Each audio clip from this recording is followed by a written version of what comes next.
Merhabalar, Doktor Hamit Aydın Esin İstanbul Tıp Merkezi'nden size sesleniyorum. Saç ekimi yaptım ama ektirdiğim saçlarım dökülüyor. Neden dökülüyor? Bu sorunun yanıtını videonun sonunda vereceğim. Lütfen sonuna kadar bunu izleyin. Arkadaşlar saç ekiminin bir süreç olduğunu ve ilerleyen zamanlar içerisinde saçın kendine ait olan riskleri devreye girdiği zaman o nakledilmiş bir saç bile olsa, ekilmiş bir saç bile olsa dökülebileceğini baştan itibaren söyleyeyim size. Saçın dökülmüyor oluşu relatif olarak, teorik olarak bizim söylemiş olduğumuz donör bölgenin daha güçlü saçlar olması sebebiyle, dökülmeye daha dayanıklı saçlar olması sebebiyle teorik olarak söylenen bir şeydir. Peki ekilen saçların tamamı ön kısımda örneğin tepe bölgesine veya köprü bölgesine ekilen saçlar gibi dökülme riski altında mı? Tabii ki değil. Donör bölgeden alındığından ötürü iki kulak arası ve kulak üstündeki bölgelerden alındığından ötürü nakledildiği yerde de dediğim gibi bu kaderiyle beraber naklettiğimizden ötürü orada barınma ve tutunma şansları fazla. Ama bir tane riskimiz var. Nedir? O saçı bulunduğu ve alışmış olduğu beslenme alanından foliküler ünitenin bütünlüğünü bazen bozarak onun yağ bezleri, ter bezleriyle oluşturmuş olduğu o gözenekleri, o yapıyı darmadağın ederek bir bakıma başka bir yere naklediyoruz. Başka bir beslenme alanına, başka bir toprağa naklediyoruz. Dolayısıyla orada hazırda daha önceden alışkın olmuş olduğu yapıya benzer bir beslenme alanı bulmadığından ötürü o saç biraz daha zayıf çıkacaktır ve biraz daha ense bölgesinde durduğu gibi değil, ondan daha ince, daha zayıf görünecektir. Ne zamana kadar? Çoğunlukla bir anajen faz oluncaya kadar. Bir anajen faz yaklaşık olarak 2 yıldır, üzerinden bu 2 yıllık bir döngü geçtiğinde çoğunlukla hastanın saçı artık bu yeni duruma, yeni toprağa, yeni saçlı deriye, yeni kanlanma alanlarına, yeni yağ ve ter bezlerini oluşturarak uyum sağlar. Tek başına yeterli midir? Değildir.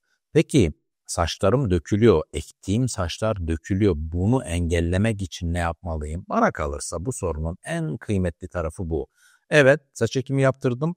Ektirdiğim saçların dökülmemesi için ne yapmam gerekiyor? İşte bu soru çok kritik. Bu hastanın yaşıyla inanılmaz derecede ilişkili. Çok erken yaşta ekilen saç ekimleri, yapılan saç ekimi operasyonlarından sonra ekilen saçların daha erken dökülme riskleri var, daha yüksek. Yani 20 yaşında birinin ektirdiği saçı 25-26 yaşında dökme riski 35 yaşında saç ekimi yaptıran birinin 42 yaşında o saçları dökme riskine göre daha fazladır. Erken yaşta saç ekimi yapmanın kendine göre bir takım riskleri vardır.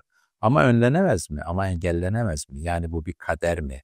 Ekilen saçların dökülme riski var. O zaman ben bu saç ekiminin için yapıyorum diye sorabilirsiniz. Bir kere her şeyden önce ekilen saçların dökülme oranı diğer saçlarla kıyaslanmayacak kadar düşük. Önce onu söyleyeyim. Maksimum %35.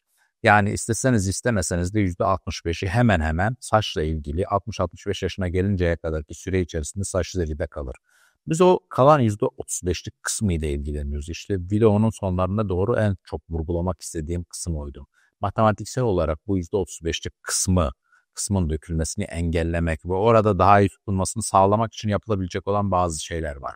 Nedir? Operasyonun 90. gününden itibaren 90, 97, 104, 111. günlerde kesinlikle trikokompleks, triko IV, hair IV artık doktorunuz hangisini uyguluyorsa dörtlü bir hücum terapiyle bazı iğneli işlemler yaptırmanız icap ediyor. O bölgenin kanlanmasını arttırmak, o bölgenin daha fazla kan tutmasını sağlamak, daha hızlı bir şekilde yağda ter bezlerini oluşturmak, yeni kas yapısının oluşmasını sağlamak, sıkı bir bağ dokusuna sahip olmasını sağlamak gibi birçok avantaj işte bu iğneli işlemler sayesinde gerçekleştirilebilir. En önemlisi bu iğneli işlemler. Bunları yaptırdınız. Eğer yaşınız genç ise yine 90. gün ile 1 yılı dolduracağınız süre arasındaki o kalan 9 aylık süre içerisinde bir magistral saça sürülen topikal ilaçlar, bunları kullanmanızı tavsiye ederim. Bu da yine sizin yaşınıza, cinsiyetinize, ekilen greft sayınıza, saç dökülme miktarınıza bağlı olarak doktorunuzun belirleyeceği bir formüldür. Onun reçetesini yazacak. Magistral eczanelerden birisine gönderecek. Ürününüz hazır olduğu zaman da eczane size gönderecektir. Bir üçüncüsü ve yine çok önemli olanlardan birisi saçlı derinin barındırmış olduğu özellikle doku oranları çok önemli. Yani kan konsantrasyonu, serum konsantrasyonu değil, daha fazla dokudaki konsantrasyonları çok önemli bazı vitamin ve mineralleri.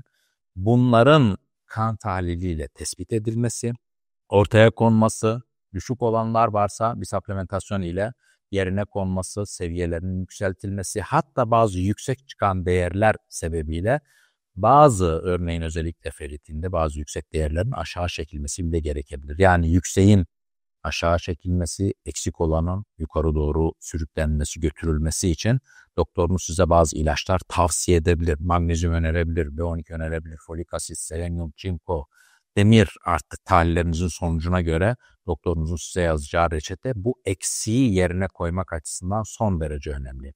3 tane madde saydım. İğneli işlemler, 2 saça sürülecek magistraller, 3 supplement eksiği yerine koyma amacıyla doktorunuzun yazacağı vitamin, mineral, hatta hormon replasman tedavileri bu ilk üçüne giriyor. Bir dördüncüsü yaşam tarzını değiştirmekle ilgili tavsiyeler. Onun aralığı çok geniş. Sağlıklı bir uykudan tutun, iyi bir beslenmeye, egzersiz planına kadar çok geniş bir perspektifte değerlendirilebilecek bir madde bu. Ancak 3 tanesini her zaman söylediğim gibi çok önemsiyorum. 1 egzersiz, 2 uyku, 3 beslenme. Üçü arasında en önemlisi hangisi? Üçü de çok çok önemli. Kontrol edebildiğiniz ve basit bir şekilde başlayabileceğiniz en basit tedbirlerle eğer yolunda gitmeyen bir şeyler varsa bunları düzeltmeye çalışın. Basit bir başlangıçla beslenmenizi dizayn edin. Basit bir başlangıç ile egzersize başlayın. Basit bir başlangıç ile uykunuzu düzene sokun. Bir ritmi olsun, bir sirkadiyeni olsun istiyorum. Ümit ediyorum işe yarayan bir video olmuştur. Sonuna kadar izlediğiniz ve beğendiğiniz için çok teşekkür ediyorum. Yine böyle nitelikli saç ekimi hastalarına yardımcı olacak olan videoların birinde görüşmek üzere. Size hoşça kalın.